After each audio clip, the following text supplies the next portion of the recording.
Boruto 2 Blue Vortex Volume 4 is released in Japan, and just like every volume, it also contains databases. For this volume's database prescience and Boruto's Flying Raijin is explained. Boruto's Flying Raijin and Minato's Flying Raijin are compared in the same database. So in this video we will look at the official differentiation between Boruto's and Minato's Flying Raijin technique. Without any further delay, let's jump right into the video.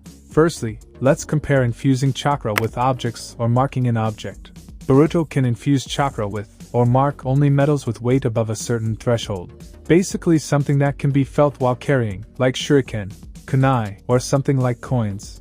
As for Minato, he can infuse chakra with anything. Next, the time required to infuse chakra with an object. Basically the time required to mark an object. Boruto needs a minimum of a minute or more, depending on the size of the object, because he needs to imagine the shape of the object while teleporting long distances. Meanwhile, Minato can mark any object instantly. Next is teleporting to an object within a visible range, an object they can see. Boruto can sense the object infused with chakra or marked object and fly freely without any visual confirmation or having to visualize the marked object. And Minato's Flying Raijin technique also works the same way.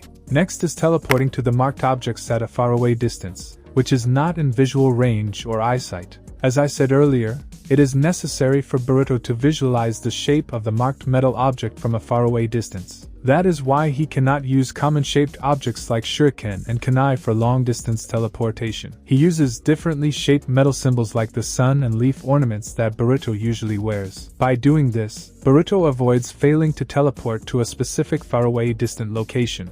Meanwhile, Minato can teleport to any longer distance location without having to do anything like Boruto, as long as the location is marked with Minato's Flying Raijin markings. That's it for the official comparison, and it is pretty clear Minato's Flying Raijin technique is very easy to use, and Boruto's Flying Raijin technique has too many limitations or prerequisites. Boruto might overcome these limitations over time. Even Kashin Koji might help him to improve his technique, just like he helped Boruto to develop this jutsu within 2 years, rather than the original time required of 6 years. The only time Boruto's Flying Raijin is as easy to use as Minato's is when the marked object is in visual range within eyesight. Basically, Boruto needs to do a hand sign and imagine the shape of the chakra-marked metal object to teleport long distances, due to which it takes some time for Boruto to teleport longer distances. As he himself said, he is not as fast as his grandfather. He uses differently shaped metal ornaments for long-distance teleportation and his weapons for teleporting within visible range, except once when he escaped from interrogation to his weapons on a faraway distance. He probably teleported to his sword, which is a unique weapon in his arsenal.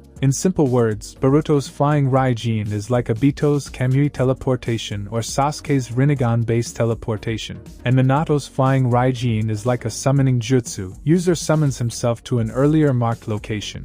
I have explained Boruto's Flying Raijin in this video. Check it out. Only advantage Boruto's Flying Raijin has is that Boruto can easily teleport to another dimension, as he did when he followed Code back to his hideout. And Boruto's Flying Raijin is more versatile as he uses all his weapons and metal accessories for teleportation. Also, Boruto's Flying Raijin is exclusive to him, unlike Minato's, as it is something that can be learned. But Boruto's Flying Raijin is still the Otsutsuki space-time ninjutsu, which is a chakra-based teleportation, as Ishiki teleported Kawaki to himself when he sensed the arm running on Naruto's chakra. Boruto bent the rules of his space-time ninjutsu to create a near-identical result as Minato's Flying Raijin, and to honor his grandfather, he named this space-time ninjutsu Flying Raijin.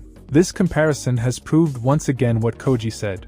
Boruto's Flying Raijin technique is nothing like Minato's technique. It is his original jutsu, and Boruto is truly a genius, a prodigy and Minato's grandson, who can make any jutsu his own, like he did with Rasengan and now the Flying Raijin. This is it for the official comparison. Comment below with your thoughts on Boruto's Flying Raijin having these many prerequisites to perform than Minato's Flying Raijin. Like and share the video if you like the content you are watching. Subscribe and ring the bell if you don't want to miss any new videos. Meanwhile, watch my previous videos, and we will meet in the next one.